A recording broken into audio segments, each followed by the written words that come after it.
成，落叶归根。今年6月才打启用的仁德生命纪念园区，是台南首座设置伫咧都会区域内的环保总专区，也是市长黄伟綽任内第一座设置甲启用的环保总专区，象征咱市的历史殡葬文化，搁向前迈进一大步。其实我们知道生老病死是人一生中的大事哈，但是有时候在现代的观念、现今的观念里面，也要符合环保的概念。那目前为止，在台湾各地都有环保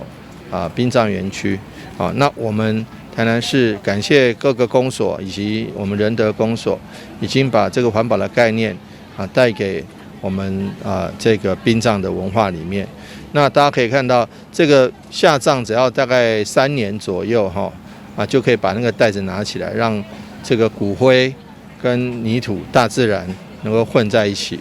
那一方面代表永世的追思，一方面不代表着不带给后世的这个后代子孙的这个困扰那所以我觉得其实这是一个非常具有人文又具有环保概念的一个殡葬园区。黄伟綽表示，透过环保总园区的设立，让后世子孙对着神灵有更加好的环保连结。我们希望说，这样这个园区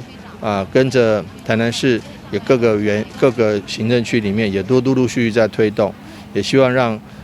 后世子孙那跟对于先人之间有更好的环保连结而不是说，譬如说像土葬盖了一个这个砌了一个墓园，或者是放进这个灵骨塔里面，就一段时间之后就比较缺少人去祭拜。我觉得其实放开心，大家只要敞开心怀，就算放在环保园区，跟自然融为一体，那反而是永世的结合。环保立场的观念，现在嘛愈来愈多市民大众认同。仁德生命纪念园区自6月29启用以来，到目前已经有114人人次选择用环保树葬，让后代子孙的感念甲思念会当继续生生不息。台南新闻张硕维采访报道。